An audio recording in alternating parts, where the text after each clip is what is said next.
Alright,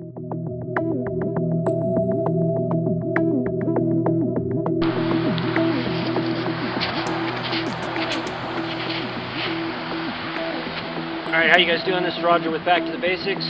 Today I wanted to talk about some more cord management. Something that I should really be thanking my 2-year-old daughter for. I got some new paracord in, and within seconds of it being out of the bag, she had tangled it up in such a mess, and I was really frustrated. But then I thought about it when I was undoing it and everything and putting it back together, that I really should do a video on how I manage larger pieces of cordage, whether it's rope, paracord, even longer, long pieces of bank line, or even short pieces of bank line or paracord. Something different. I've seen something similar to it on YouTube, but I'll go ahead and put my spin on things and see what you guys think, and if you find it useful, it can't hurt. So anyway, I'll get started here and we'll show you what I'm talking about. Alright guys.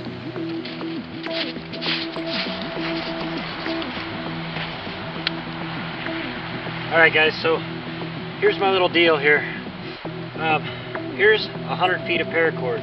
Now most of you know when you get your paracord 100 feet or whatever it is you get, unless it's a spool, you don't get it like this. You get it kind of wound up. Most of the time it doesn't tangle real easy if you're very careful.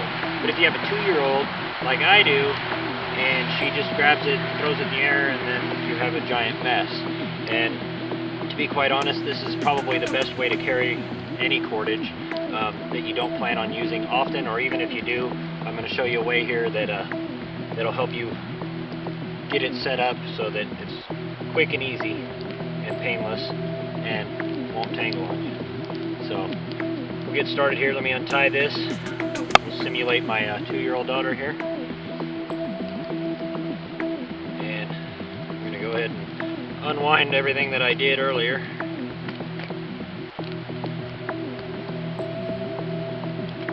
I'm going to try not to tangle it up because that's just going to take longer. I'll go ahead and let's throw out that way so we can worry about all that extra stuff. Now, on the end, you can see here I tied just a regular knot. If I can get it undone. Alright, so since my knot was on this end, what I really want on this end, because it's tied on the other one, but what I really want to do is I want to tie just a small loop, like so, like this. Now, I'll show you what we're going to do with this loop there in a second. Alright, so what you can see here is I got a bunch of, I got 2 pine. They're going to be sticks in a second, but nothing major. They're just little pine saplings. All I'm going to do is just try to trim them up a little bit. Doesn't have to be perfect. Nothing major here.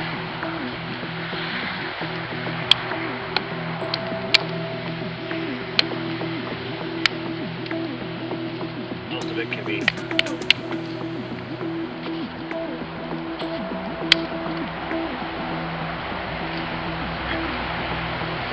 this end. Now you don't have to actually go get brand new saplings or even dead saplings or whatever. If you can find a stick, any stick will work. It just so happens that these were right here, so this is what I'm going to use.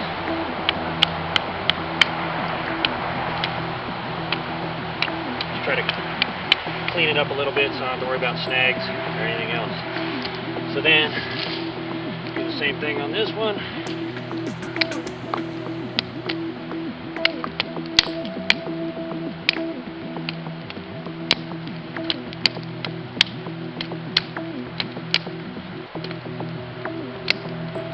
Yes, I know that my knee's getting wet, but that's okay.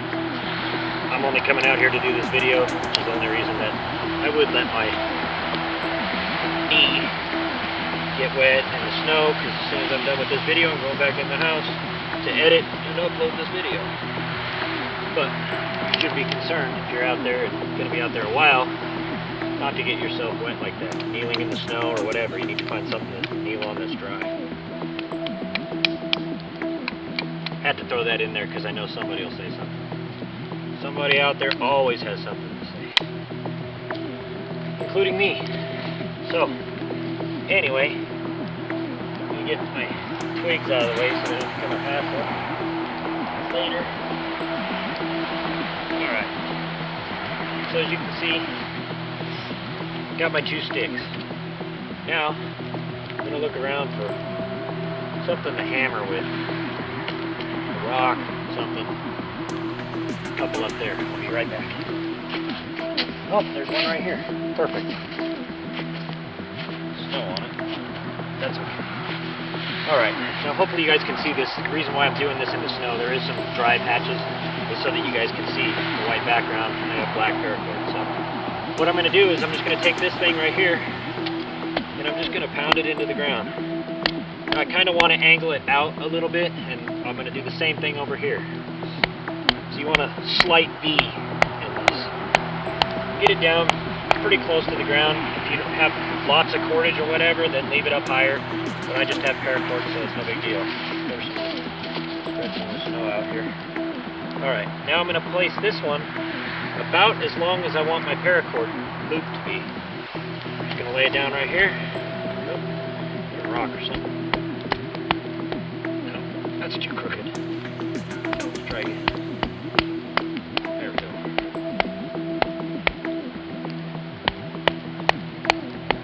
Alright, good enough. Spread some of the snow around here so you guys can see what's going on. Okay, I'm done with the rock.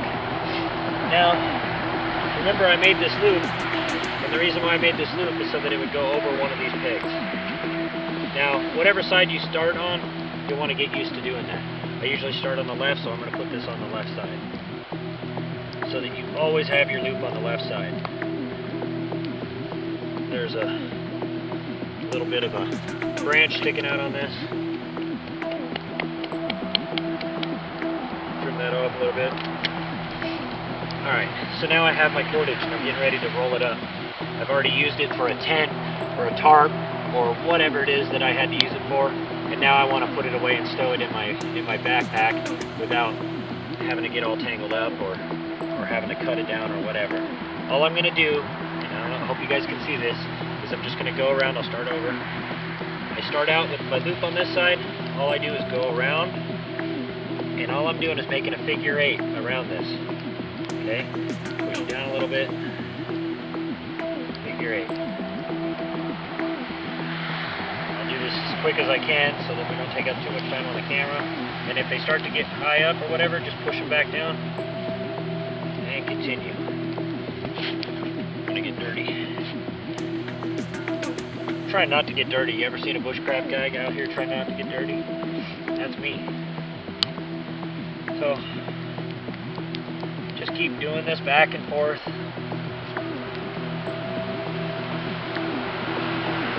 And what this does, it's going to take a little bit. What this does is it makes it so that it doesn't tangle as easy. It will still tangle, but not nearly as easy as if it was just coiled up. The coils fall through each other, and what this figure 8 does is it puts a little cross right here so that it doesn't want to do that. So, and, you know, like I said earlier, my 2-year-old kind of gave me the idea to do this video because she took my brand new bag of paracord and just threw it up in the air and ended up in a big mess. And it gave me the idea of how to do this because when I was a lineman, a long time ago, I was climbing telephone poles and doing aerial telephone power, and cable TV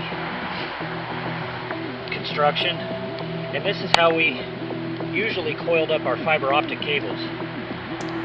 And the reason why we did that is so that they wouldn't get tangled, because if you kink fiber optics, they're no good. Unless you're a splicer, then I guess you can make it work, but I'm not a splicer. But if you are a splicer, you make a lot of money.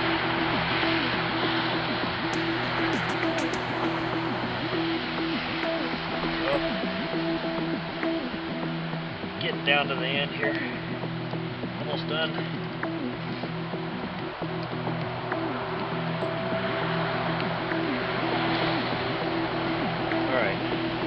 now we're at this point where I have, you know, a little bit left. I want to leave myself enough that I can wrap it around a bunch. But I don't want to leave myself too much, because then I just end up with extra. So I might go around it one more time, leave myself about, I don't know, that looks like about 8 or 9 feet. Go around one time right there. Alright, now at this point, you can already see this is pretty well wrapped, so it's already should look like it's not going to get tangled very easy. Or it may, I don't know, maybe you guys might think it is tangling easier. So at this point, what I'm going to do is I'm just going to take, after I go around this outside stick, now remember my loop was on this side. So I want to go on this side of the stick, and I want to reach under, like so, and pull it through. Now at this point, I can kind of crank it down, and I'm just going to keep pulling this through.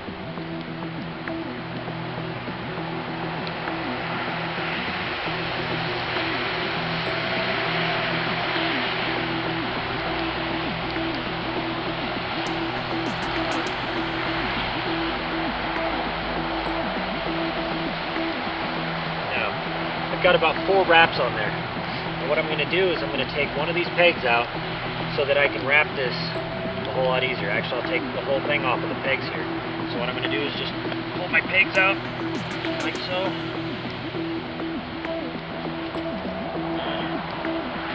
Take it out of the middle there. Take it off of this one. Remember, I got my loop on this one, so it's not going to come off as easy. I have to work a little bit at it. Okay, now I can really go a lot faster at doing this. I'll probably turn it over this way, it's easier.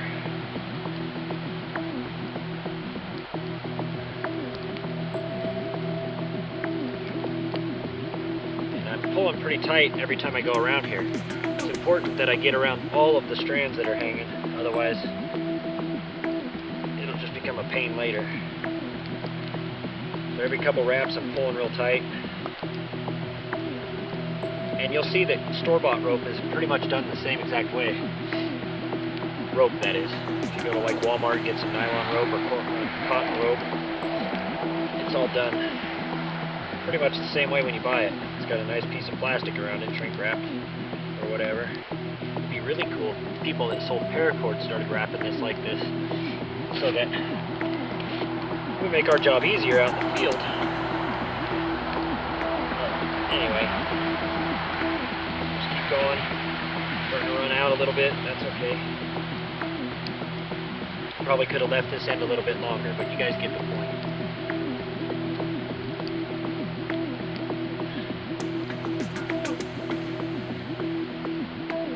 Alright. Now, around here somewhere, I have my loop that I had here. So I had a loop on both ends. And what I'll probably do is I'll probably go in the opposite direction with this loop that was underneath that we had underneath. You guys can see this. And I'll try to wrap over the top a couple times of what was here.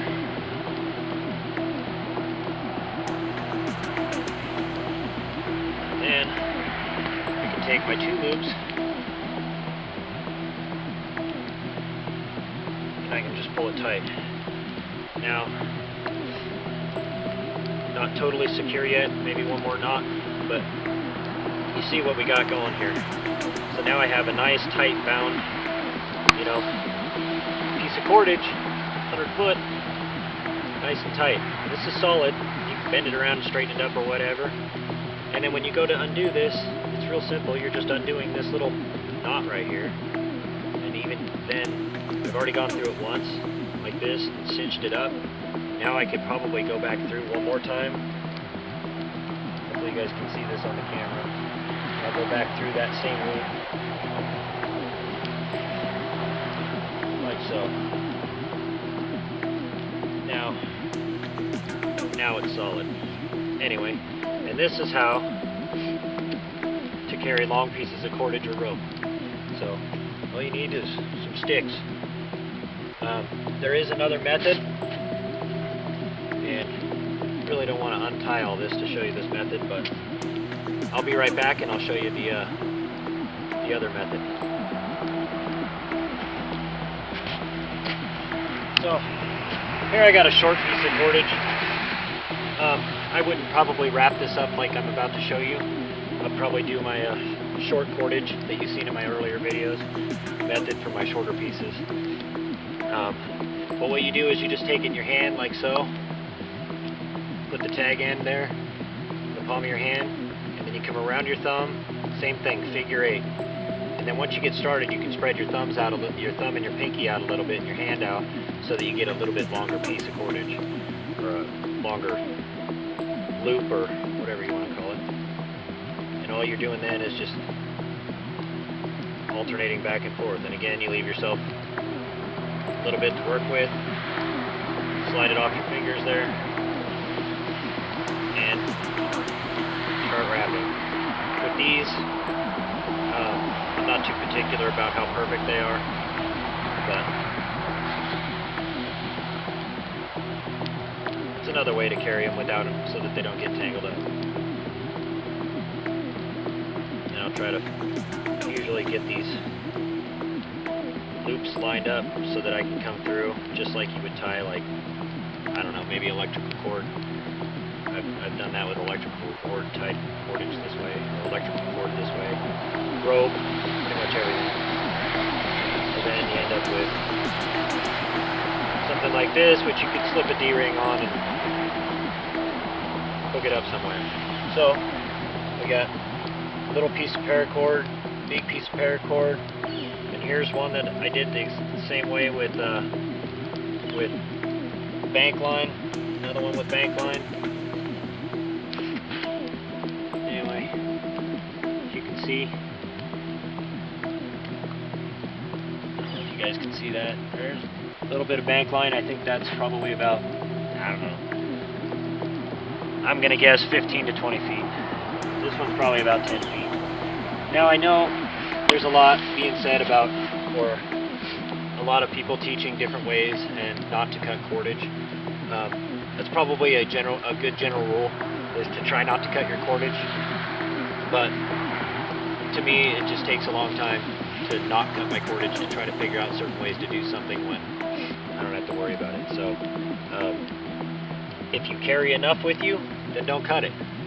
You know, carry a bunch of different sizes. I do. I got, you know, here's 200 feet of paracord, plus I got probably 50 feet or 80 feet, or who knows, probably another 100 feet of short cordage pieces tied up in various different lengths you saw from my other video. Plus I got, you know, tons of these little bank lines laying around. Plus I got a roll of bank line. Plus I got a, you know, 50-foot section of actual climbing rope. So I just figure I'm going to carry a lot of cordage because cordage is very important in the field.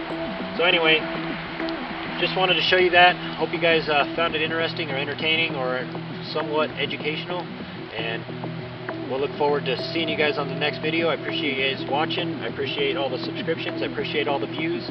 Leave your comments below. I'm sure somebody will have something to say about this. Hopefully they're all good things, but if they're not, that's okay too. So anyway, it's been Roger. We'll see you guys later.